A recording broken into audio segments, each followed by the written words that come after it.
The government, the Chancellor, the Prime Minister keep talking about growth. The Guildhall Investment Summit, there's a huge sign there saying growth. But to grow, you have to grow the private sector, which has to be supported to grow.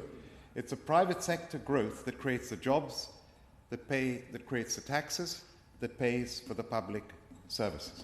So no growth, no taxes. And if you put up taxes, you get no growth. That's the paradox. So I thank the noble Lord Lee for his excellent opening speech. Taxes on employment generate £454.8 billion. That accounts for 45% of total public sector receipts. It's huge.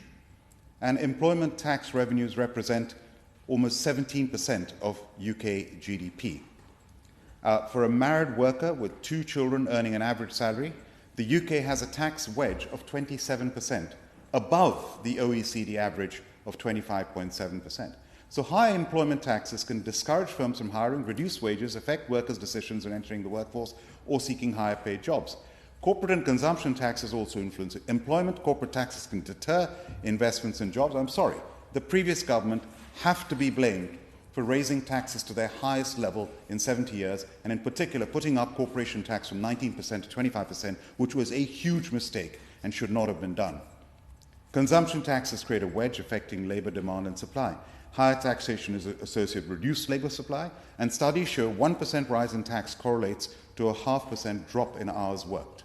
And of the 17 OECD studies, only 5 found no significant negative impact of taxes on unemployment. The remaining studies indicate higher labour taxes increase unemployment levels. A 10% reduction in the tax wedge could lower equilibrium unemployment by 2.8% and raise the employment rate by 3.7%. So that's what we're talking about.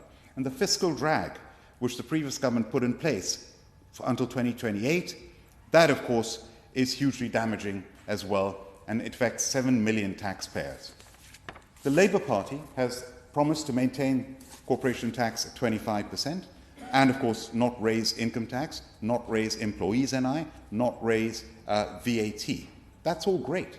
But the noble Lord Lee mentioned the hugely damaging effect of the taxes on non-doms. For example, the non-dom regime being removed, the inheritance tax reforms is going to drive investment away from this country. I know many people have already left. 75,000 non-doms pay £9 billion of tax in this country. They spend in this country. They invest in this country. That money is mobile. Those people are mobile. That money will fly.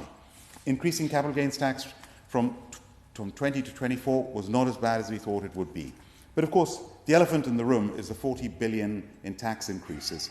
The OBR warned it could weaken long-term growth in the UK economy. And sure enough, what are the forecasts for growth? Not even reaching 2% in the years ahead, at about 1.5, 1.6%. And increasing national insurance by 1.2% to 15%, raising approximately £25 billion.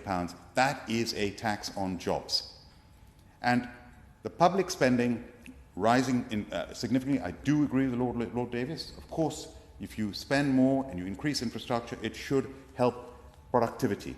But our public spending is going to reach 44% of GDP by the end of the decade, and funded by tax and borrowing. And businesses are bearing the brunt of this 40 billion tax increase. And of course, the threshold of NI going down from 9,100 to 5,000, that's going to bring many more people into it as well. Business rates, the business rates discount put in place by the previous government of 75%, which has really helped, is now going down to 40%. How many pubs, how many restaurants, how much of the high street is going to be able to take that? And on top of that, we've got a £5 billion cost on the impact of employment regulation. And we've got flexible employment, which is a huge advantage over a country like France. You make our workforce less flexible, that's got a cost to it, it makes us less attractive for investment. And inflation is now predicted to go up to 2.5%, 2.6%.